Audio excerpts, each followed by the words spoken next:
Jonathan McReynolds was once seen as the golden child of gospel music, the one everyone thought was untouchable, immune to the controversies and scandals that often swirl around the music world. With his calm demeanor, soulful voice, and transparency about his faith, he carved out a space that felt refreshing in an industry often driven by image and control. But beneath that polished exterior, whispers began to grow louder, pointing to a battle that wasn't just about music, but about integrity, faith, and a system that didn't know how to handle someone who refused to play by its rules. Fans who once believed Jonathan's rise was effortless are now beginning to see the cracks, realizing that his journey has been filled with obstacles, resistance, and struggles that reveal the darker side of the industry built to promote him. His story is no longer just about music.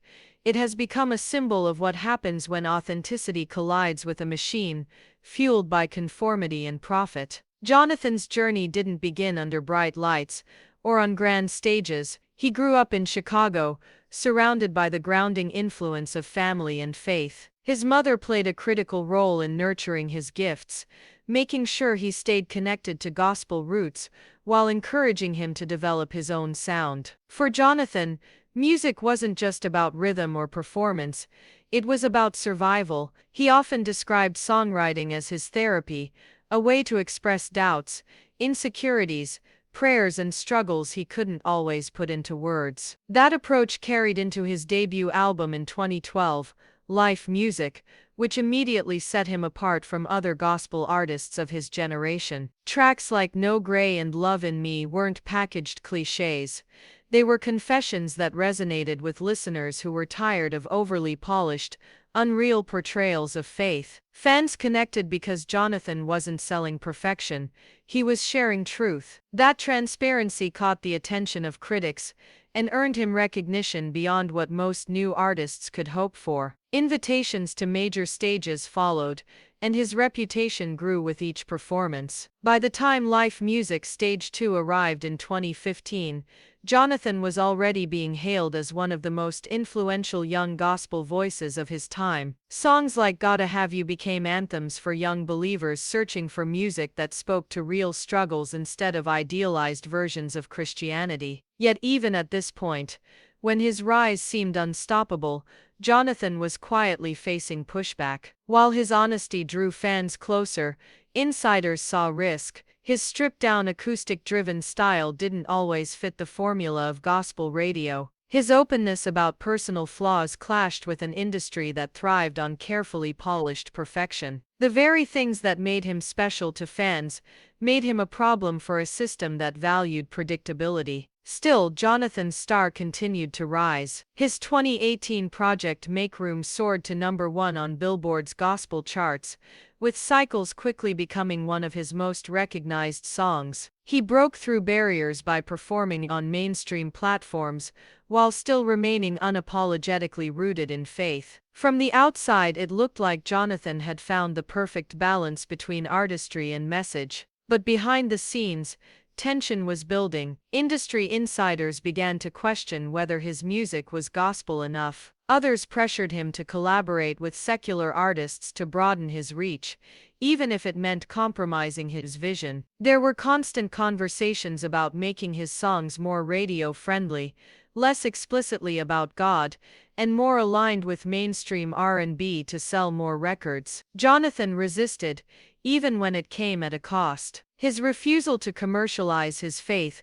slowed certain career opportunities, but he wasn't willing to sacrifice the honesty that defined him. What many don't realize is how heavy this resistance became. Jonathan wasn't just navigating business decisions, he was living under the weight of being an anomaly. The gospel industry often demands perfection, holding artists to impossibly high standards because they are expected to embody faith without flaw. Fans wanted Jonathan to be an untouchable role model, while executives wanted him to be a marketable brand. But Jonathan's music was built on transparency, not image. He sang openly about doubts, cycles of weakness, and the messiness of real life. That honesty resonated deeply with fans who saw themselves in his lyrics, but it also alienated parts of an industry that preferred flawless facades. Behind closed doors, opportunities were lost, doors were quietly closed,